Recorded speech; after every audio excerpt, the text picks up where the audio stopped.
কেন বোনেরা ভাই ও ভাইয়ের বউকে সহ্য করতে পারে না?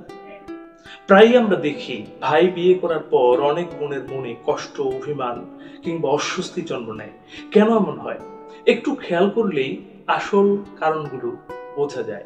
কেন ভাইয়ের বউকে বোনরা সহ্য করতে পারে না?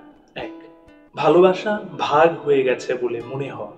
ছোটবেলা থেকে ভাই মানেই বোনের অবলম্বন, খেলার সাথী, হাসি আনন্দের মানুষ। আগে ভাই শুধু বোনদের নিয়ে সময় কাটাতো, গল্প করতো, খুনসুটি করতো। কিন্তু বিয়ে হয়ে গেলে সেই ভালোবাসার বড় অংশটাই বউয়ের দিকে চলে যায়। তখন অনেক বোনের মনে হয় ভাইকে হারিয়ে ফেললাম। দুই, প্রতিদ্বন্দ্বিতা বা ঈর্ষা। বোনেদের মনে হতে পারে এই নতুন মেয়েটা এসে আমাদের ভাইকে কেড়ে নিল। আসলে এটা ভালোবাসা থেকে জন্ম নেওয়া ছোট্ট এক ধরনের হিংসা।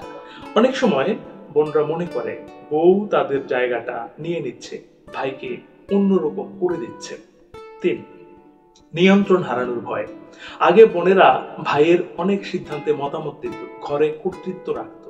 কিন্তু বউ আসার পর সেই জায়গাটা আস্তে আস্তে কমে যায়।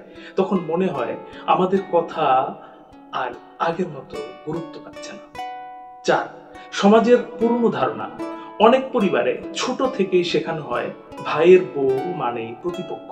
এই ভুল মানসিকতা থেকেই সম্পর্কের দূরত্ব তৈরি হয়। পাঁচ, মায়ের প্রভাব। যদি মা নতুন বউকে মন থেকে গ্রহণ না করে, তখন বোনেরাও একই মনোভাব পোষণ করে। সমাধান কি হতে পারে? এক, ভাইয়ের দায়িত্ব। ভাইকে বুঝতে হবে বোনের ভালোবাসা এক জিনিস আর স্ত্রীর ভালোবাসা আরেক জিনিস। দুটোই সমান গুরুত্বপূর্ণ। একটাকে পেতে গিয়ে অন্যটাকে হারানো উচিত নয়।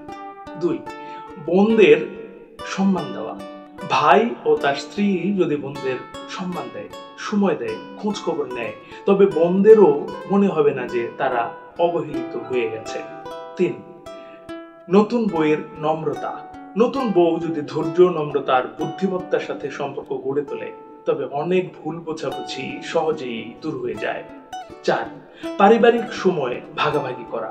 একসাথে খাওয়া, আড্ডা, উৎসবে অংশ নেওয়া, ছোট উপহার দেওয়া কিংবা একে অপরের খোঁজ নেওয়া, এসব জিনিস সম্পর্ককে আরো দৃঢ় করে তোলে।